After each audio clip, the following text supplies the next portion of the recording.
that's needed. And I really strongly believe that from health security all the way to education security. Congressman Sestak, thank you very much. Good seeing you again. Thank you for having me. Fair and Balanced now. Representative Jim Jordan, Republican from Ohio. Congressman, how do you think John McCain did tonight? He did great. He showed a lot of energy. I agree with you, Neil. Compared to the last debate was boring. It was like watching two guys fish and no one's catching anything. Tonight there was a lot of energy.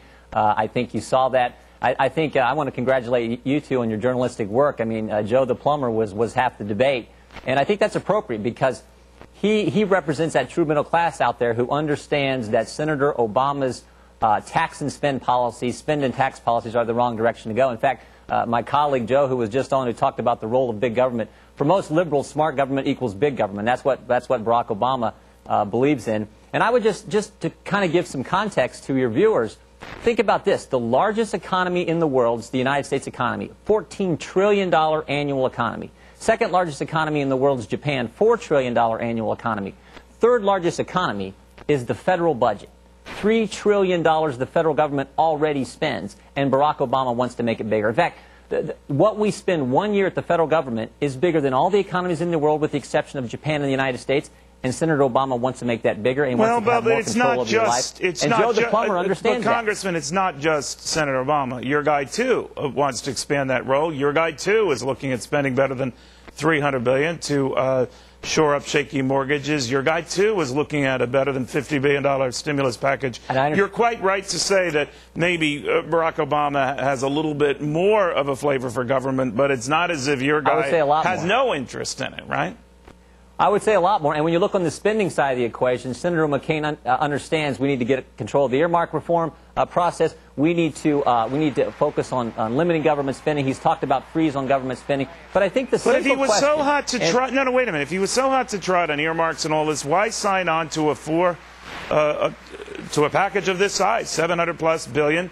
Why not make this the ground he would stake? No, Frankly, Neil, I wish you would have. I voted against that package. I mean, think about what that package was. It was the equivalent of 1/4 of the entire federal budget. I know, but your nominee, you were voted against it. Your nominee voted for it. I've talked to many of your conservative colleagues who were very upset about it. Yeah, I understand, but we can't change that fact. What we can focus on, though, is the difference between these two candidates for president. And I had this question a week ago at an event, and I think it's the telling question. The lady asked me at this event, she says, Congressman, give me 3 reasons why I should vote for Senator McCain and not Barack Obama. And I said, that's real simple. Commander-in-Chief, Commander-in-Chief, Commander-in-Chief. Do we want to put in the White House someone who has spent less time in the U.S. Senate than John McCain spent as a POW? Do we want to put someone in the White House? 4 years ago, I was a member of the state Senate here in Ohio. And as I sat in that chamber, looked around that room, there were a lot of quality people in that room, people I think are sharp people, both Republicans and Democrats. But I can guarantee you, as I looked around that room, in my judgment, not one of them was ready to be, today, Commander-in-Chief of the greatest nation in history. All right, and that's but the question I think voters are going to ask when they walk into the voting booth. Understood, but when you said Commander-in-Chief, Commander-in-Chief, Commander-in-Chief, not once did you mention economy, economy, economy. Well, I mean, in the end, there are all those issues, but the paramount issue of the President of the United States is the security of this country. And are we going to put a guy like Barack Obama with that little experience in that position, or are we going to put someone like John McCain, who spent 40 years of his life in service to the United States, who spent time as who understands the sacrifice our men and women in uniform make? I think he's the right guy to be Commander-in-Chief, and frankly, I think he's the right guy to address our economy because he's not going to raise taxes like Senator Obama is going to do. All right.